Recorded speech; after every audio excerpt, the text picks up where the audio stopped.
جو صدر کا خط ہے وہ آئین کی بنیاد کے اوپر لکھا گیا ہے اور اس کا جواب اس قدر بےہودہ دیا گیا ہے کہ اس سے لگتا ہے کہ وہ کوئی نون لیگ کی کوئی ترجمان ہے جو کہ جس نے وزیر اعظم کا خط جو ہے وہ لکھا ہے۔ آئین کے اوپر عمل درآمد کے علاوہ پاکستان میں کوئی راستہ نہیں ہے، آئین ہی کے اوپر عمل ہوگا اور ہم آگے جائیں گے۔ پاکستان میں جبری گمشدگیوں کی کوئی گنجائش نہیں ہے۔ پاکستان میں جو لوگ جبری گمشدگیوں میں ملوث ہیں ان کو حساب دینا ہوگا۔ یہ ممکن نہیں ہے کہ پاکستان میں آئین بھی رہے، پاکستان میں قانون بھی ہو اور پاکستان میں جبری گمشدگیاں بھی چل رہی ہوں۔ پنجاب کی جو پولیس ہے، سی سی پی او لاہور، آئی جی پنجاب اس میں سکوئرلی ملوث ہیں۔ ان کو انشاءاللہ ہم انٹرنیشنل فورمز کے اوپر بھی ایکسپوز کر رہے ہیں، ہم ان کو پاکستان کے فورمز کے اوپر بھی بتا رہے ہیں کہ یہاں پہ بھی آپ کے خلاف قانونی کارروائی ہوگی، اور انشاءاللہ تعالی پاکستان میں آئینی حکومت بہت زیادہ دور نہیں ہے۔ الیکشنز ہونے ہیں اور الیکشن سپریم کورٹ کے ساتھ اس وقت پوری قوم جو ہے وہ سپریم کورٹ کے ساتھ کھڑی ہے۔ اسد عمر صاحب آگے ہیں، لہذا میں اب ان سے ریکویسٹ کروں گا کہ بسم اللہ الرحمن الرحیم جی، پاکستان جیسے ابھی فواد بات کر رہے تھے، پاکستان اس وقت دورائے اور ایک فیصلہ کن موڑ کے اوپر ہے پاکستان، اور فیصلہ یہ ہونے کے لیے جا رہا ہے کہ کیا پاکستان ایک ایسا ملک ہوگا جہاں پر آئینی جمہوریت ہے، جہاں پر قانون کی بالادستی ہے، جہاں پر ایک عام شہری کے بنیادی حقوق کی کوئی حفاظت ہے، یا پاکستان ایک ایسا ملک بننے کے لیے جا رہا ہے جو ماورائے آئین ملک چلے گا، اور جب ماورائے آئین چلے گا تو ظاہر ہے اس کا مطلب کہ اس ملک کے اندر نہ کوئی جمہوریت کی گنجائش ہے، نہ کوئی آزاد میڈیا کی گنجائش ہے، نہ عوام کے شہریوں کے بنیادی حقوق کی کوئی گنجائش ہے۔ پھر تو جس کے پاس طاقت ہے اس کی مرضی ہے کہ وہ کس کے ساتھ کیا کرنا چاہے اور کیا نہ کرنا چاہے۔ یہ آنے والا ہفتہ جو ہے، یہ ہفتہ پاکستان کی تاریخ کے لیے میرے خیال میں ایک موڑ ثابت ہوگا۔ مجھے یقین ہے کہ سپریم کورٹ پاکستان کی اعلیٰ عدلیہ جو ہے وہ کوئی 1950 والی اب عدلیہ نہیں ہے، نہ یہ 1950 والا پاکستان ہے، اور وہ جو کہتے ہیں کہ جسٹس منیر مومنٹ نہیں ہونے والا، یہ عدلیہ اپنے آپ کو آئین کا دفاع کرتے ہوئے نظر آئے گی ہم سب کو۔ عدلیہ کو یہ پتا ہے کہ ساری قوم ان کے پیچھے کھڑی ہوئی ہے، اور ایک ایسا پاکستان جہاں پر یہ صورتحال ہو کہ ملک کے سب سے بڑے صوبے پنجاب کے دارالحکومت لاہور کے اندر ایک مڈل کلاس کا پڑھا لکھا نوجوان اظہر مشفانی جو ہے اس کے بنیادی حقوق سلب کر لیے جائیں سارے پاکستان کے دیکھتے دیکھتے۔ اگر وہ کوئی ایسی بات کر رہا ہے جو آپ کو پسند نہیں ہے، آپ دلیل سے جواب دیں، آپ مقابلہ کریں اس کی دلیل کا، اس کی منطق کا۔ آپ کے خیال میں اس نے قانون کی خلاف ورزی میں کوئی بات کی ہے تو آپ قانون کے تحت اس کے خلاف کارروائی کریں، اپنے الزامات لگائیں، پرچہ کٹائیں۔ یہ کون سا پاکستان ہے کہ لاہور کے اندر، جیسے میں نے کہا، ایک پڑھا لکھا نوجوان جو ہے وہ اغوا کر لیا جائے اور یہی نہ پتا چلے کہ کون اٹھا کے لے گیا ہے، کیوں اٹھا کے لے گیا ہے۔ شاہد حسین اوورسیز پاکستانی، اس کو اٹھا کے لے جائیں، یہی نہ پتا چلے کہ اس کے اوپر الزام کیا ہے، کس نے اٹھایا ہے، اس کو وہ پتہ نہ چلے۔ حسان نیازی کو آپ یہاں پر اٹھائیں، وہ بیٹھا ہوا اے ٹی سی کی عدالت میں، دہشت گردی کی عدالت میں، میں اس کے ساتھ بیٹھا ہوا تھا وہاں پہ، جس وقت کا وہ پرچہ کٹا ہوا ہے کہ وہ پتہ نہیں کیا کر رہا تھا، اس وقت وہ میرے ساتھ بیٹھا ہوا تھا دہشت گردی کی عدالت میں۔ ہم وہاں سے نکلے، آدھے گھنٹے بعد پتہ چلا ادھر سے اٹھا لیا، ادھر سے اٹھا کے کوئٹہ لے کے چلے گئے، اسلام آباد میں بھی بیل ہو گئی، کوئٹہ میں بیل ہو گئی، اب لاہور کا کوئی پرچہ کاٹ کے رکھ دیا ہے۔ تو یہ ملک جس طریقے سے ہم چلانے کی کوشش کر رہے ہیں، یہ پاکستان کی تباہی کے علاوہ ہم اس کو کہیں نہیں لے جا رہے۔ اور جیسے میں نے کہا کہ ایک تاریخی موڑ آ گیا ہے، کل میں لاہور کے عوام کو مبارکباد دینا چاہتا ہوں۔ الحمدللہ تمام خوف و ہراس، تمام گرفتاریوں، تمام کنٹینرز کے باوجود جس بڑی تعداد میں لاہوری نکلے ہیں اور خود نکلے ہیں، کل تو ہماری کوئی تنظیمیں بھی نہیں، وہ تو بیچارے زیادہ تر تو سینکڑوں بندہ تو گرفتار ہو کے بیٹھا ہوا ہے، تو کوئی ہے بھی نہیں کہ جو موبلائز کرنے والا وہاں پہ ہوتا گراؤنڈ پہ، خود نکلی ہے عوام۔ لوگ کہتے ہیں اپنے کپتان کے لیے لکھ رہی ہے، اپنے کپتان کے لیے نہیں، اپنے لیے نکلی ہے. ان کو نظر آ رہا ہے کہ پاکستان کا مستقبل کدھر جا رہا ہے. تو انشاءاللہ تعالی پاکستان جو ہے اس تاریک رات سے گزر رہا ہے، اس میں کوئی شک نہیں ہے. فسطائیت اپنے عروج پہ ہے، لیکن میرا ایمان، میرا یقین یہ کہتا ہے کہ رمضان کے مہینے میں پاکستان بنا تھا. اللہ تعالیٰ نے ہمیں ملک دیا تھا ایک رمضان کے مہینے میں، اور رمضان کے اسی مہینے میں انشاءاللہ تعالیٰ اس کی بہتری کا سفر بھی شروع ہوگا، اور انشاءاللہ تعالیٰ پاکستان بہتری کی طرف جائے گا. صاحب یہ بتائیے کہ کیا 1970 کے ایسے حالات پیدا ہو گئے ہیں کہ ہم جمہوریت کا خواب دیکھتے دیکھتے کسی اور آپ پہ کبھی چال پڑیں گے؟ دیکھیں اس وقت مینڈیٹ تو نہیں مانا جا رہا. جب مینڈیٹ نہیں مانا جاتا تو اس کو ہم یہی کہتے ہیں کہ یہ 1970 میں بھی یہی حالات تھے.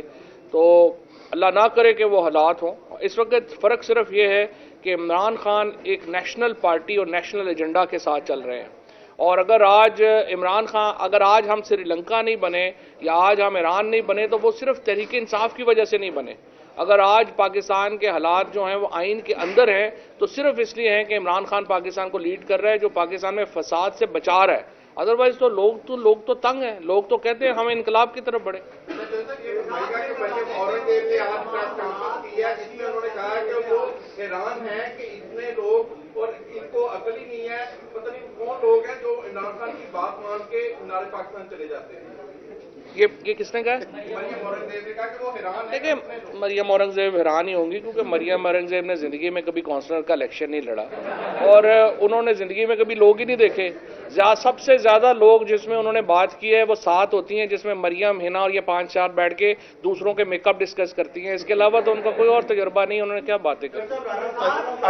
اصل حیرانگی کی یہ بات ہے کہ مریم اورنگزیب حیران ہے.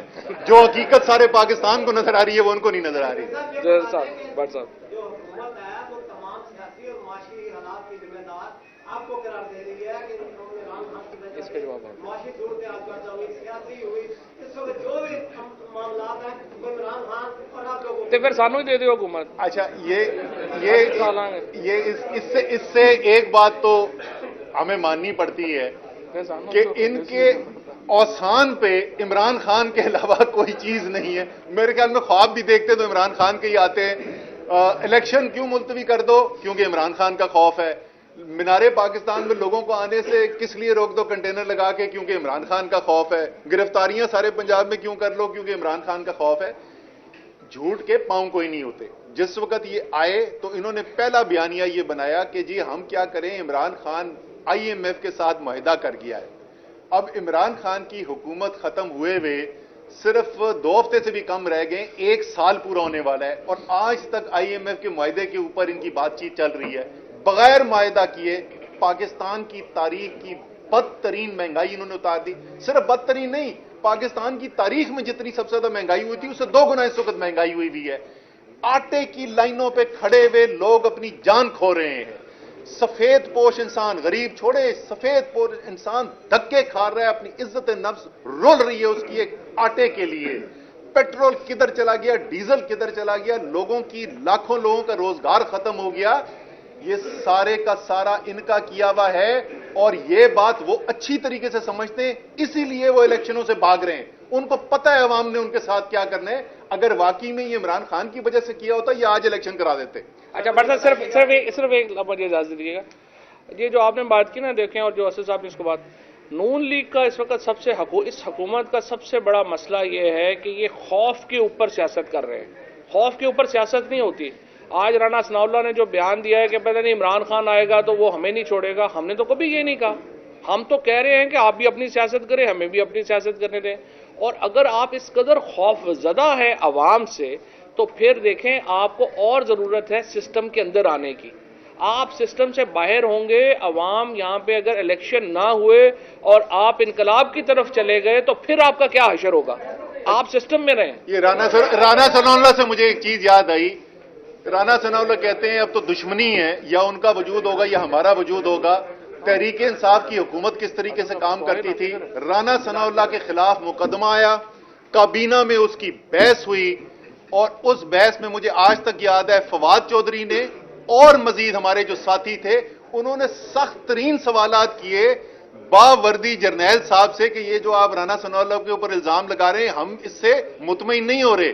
رانا صاحب تحریک انصاف ایسے کام کرتی تھی. رانا صاحب نے اسٹیٹمنٹ دیا کہ ہم قانونی حد تک جانا پڑا ہم جائیں گے. ایک وہ کہہ رہے ہیں الیکشن سیل قائم کر دیا, آپ کو امید ہے الیکشن ہوں گے؟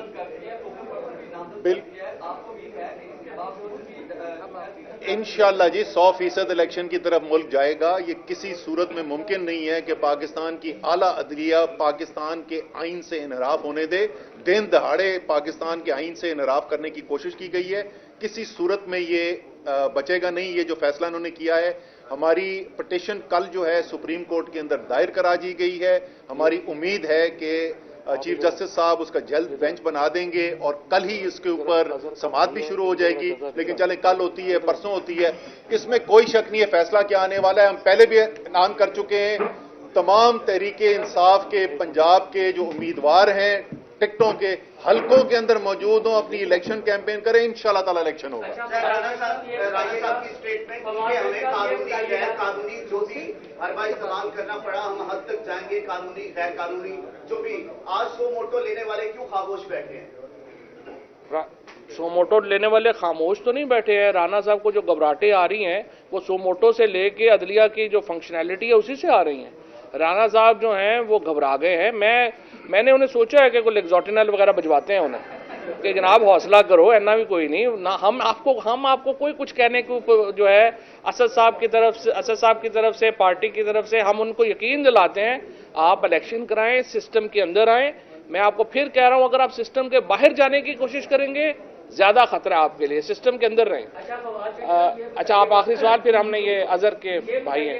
آپ کی اور اسد عمر صاحب کی جنرل باجوہ سے بڑی ملاقاتیں بھی رہی ہیں. ہاں جی, انہوں نے کہا کہ عمران خان نے اسد عمر کو میرے خزانہ سے میرے کہنے پہ ہٹایا. تو یہ بتا دیں کہ جنرل باجوہ نے جتنی آپ کی ملاقاتیں نہیں ہیں آج تک کوئی سچ بھی بولا ہے کیا؟ نہیں, کل ویسے جنرل باجوہ صاحب نے ایک سچ بولا ہے, وہ یہ بولا انہوں نے کہ شہباز شریف 40 منٹ تک بغیر سر اٹھائے ڈانٹ کھاتا ہے. یہ باجوہ صاحب صحیح کہہ رہے ہیں. اور ایک سوال ہے کہ حقائق دکھاتے ہوئے بائک اٹھائی گئی ہیں وہ خمیازہ پی ٹی آئی پورا کرے گی یا حکومت کے حساب سے؟ یہ ہم اس سی سی پی او اور وزیر اعلیٰ سے 2 بائکس لیں گے انشاءاللہ, فکر نہ کریں. اچھا ایک منٹ, اظہر مشوانی کے بھائی ہیں. اظہر مشوانی کے بھائی اور فیملی جس کرب سے گزر رہی ہے اس کا اندازہ تو ظاہر ہے کہ کسی کو اور وہ اس طرح نہیں کر سکتا. پورا پاکستانی ویسے تو کرب سے گزر رہا ہے, بٹ میرا ریکویسٹ ہوگی کہ ذرا آپ بات مائک بھی سر آپ بتائیں کیا شروع کیسے اٹھایا گیا, آپ کو کیسے پتہ چلا اور وہ پورا بات. اظہر مشوانی ویسے روزانہ اپنی روٹین ٹائم سے ہی نکلتا ہے, جیسے 12 بجے یا کبھی 11 بجے نکل جاتا ہے, اپنی گاڑی پہ جاتا ہے. تو یہ رمضان کے دن تھے, ویسے اسے تھریٹ تھوڑا سا تھا, ہمیں بتا رہا تھا کہ یار کسی دن مجھے یہ اٹھا لے گا. ہم کہتے تھے کہ یار تھوڑا احتیاط کر لو, آپ ضمانت پارک میں ہی رہو. تو اس نے چونکہ ابھی بھی اس کی شادی ہوئی ہے تو وہ واپس آیا, پہلا روزہ تھا رمضان, اس نے کہا چلیں گھر والوں کے ساتھ ہم کرتے ہیں سحری افطاری. تو وہ صبح سحری کے ٹائم تقریباً تھوڑا سا سحری سے پہلے آ گیا تھا, ہمارے ساتھ سحری کی ہے. پھر بڑے بھائی نے اسے بولا کہ چلیں جی آپ نکل جاؤ, چلے جاؤ, ایسا کوئی پرابلم نہ ہو جائے. اس نے کہا نہیں کچھ نہیں ہوتا. پھر وہ تقریباً دن 2:30 بجے کے قریب 2:35 کے قریب وہ اس نے گاڑی منگوائی ہے, اور ہماری اپنی گاڑی گئی ہوئی تھی باہر, تو وہ گاڑی منگوا کے وہ نکلا ہے. تو اس کے بعد ہمیں یہی تھا کہ چلے زمان پاک پہنچ گیا ہوگا. تو جب افطاری کا ٹائم ہوا, افطاری کے وقت اس سے ہم اکثر وہ افطاری ساتھ ہی کرتا تھا, تو اس وقت سب کو بے چینی ہوئی کہ یار پہنچا کیوں نہیں ہے, اس نے تو بولا تھا کہ پہلی افطار. تو پھر اس کے بعد اس کے کال کی, اس کی وائف نے بھی کال کی, سب نے, والد صاحب بڑے پریشان ہوئے. ہم نے کال کی, ادھر موسیٰ بھائی سے بھی رابطہ کیا, ارسلان بھائی سے رابطہ کیا, تو انہوں نے کہا ادھر بھی نہیں ہے. پھر اس کے بعد بے چینی بڑھتی گئی, پھر کرتے کافی ٹائم گزر گیا. پھر تمام دوستوں سے پتہ کیا, سارے دوست بھی آ گئے, کوئی خبر نہ ملی اس کی. اس کے بعد پھر ہم نے سوچا کہ چلیں اب یہ قانونی راستہ ظاہر ہے اختیار کرنا ہمارا حق ہے.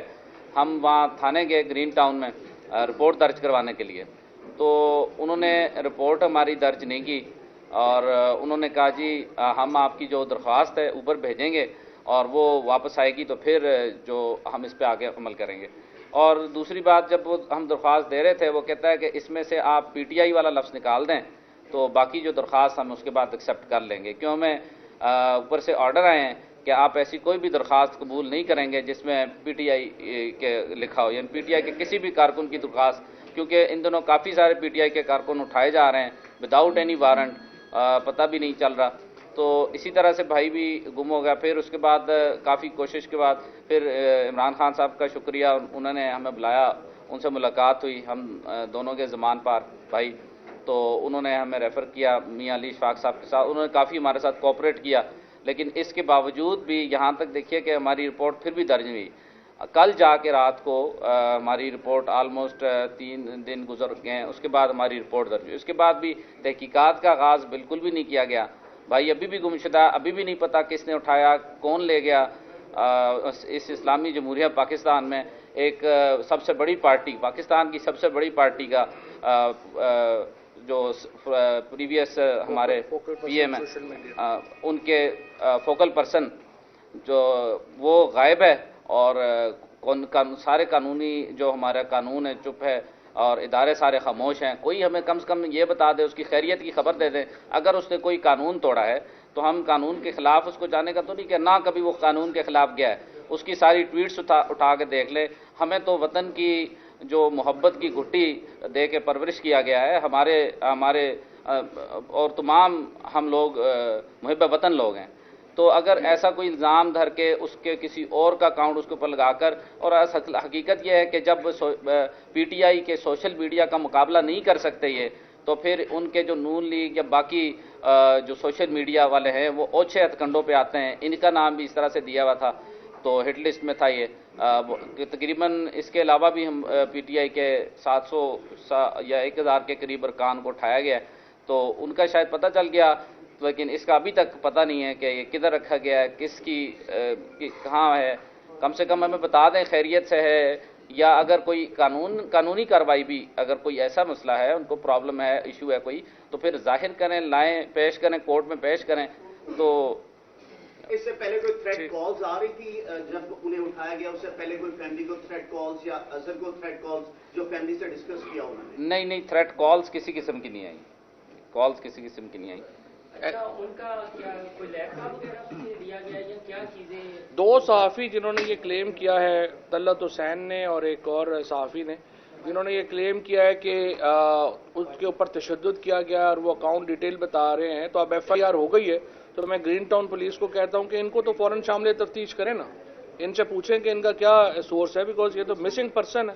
ان دونوں کو بلا کے تو ان کا ورژن ریکارڈ کرے پولیس اس پہ کیوں حرکت نہیں کر رہی. اور جس طرح میں نے پہلے عرض کیا ہے، دیکھیں یہ بڑا سنگین مسئلہ ہے.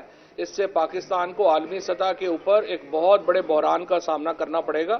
یہ فیٹف میں ہمیں دوبارہ ڈلوائیں گے، یہ ہمارا جو اسپیشل سٹیٹس ہے یورپی یونین کا وہ ختم کروائیں گے. مسنگ پرسنز کی کوئی گنجائش نہیں ہے عالمی قانون میں، اور اس وقت پوری دنیا پاکستان میں ہیومن رائٹس کی جو حالات ہیں ان کو دیکھ کے پریشان ہے. اب ہم جا کے پروٹیسٹ ہم نے کرنا ہے، ہم نے اس میں شامل ہونا ہے. Thank you.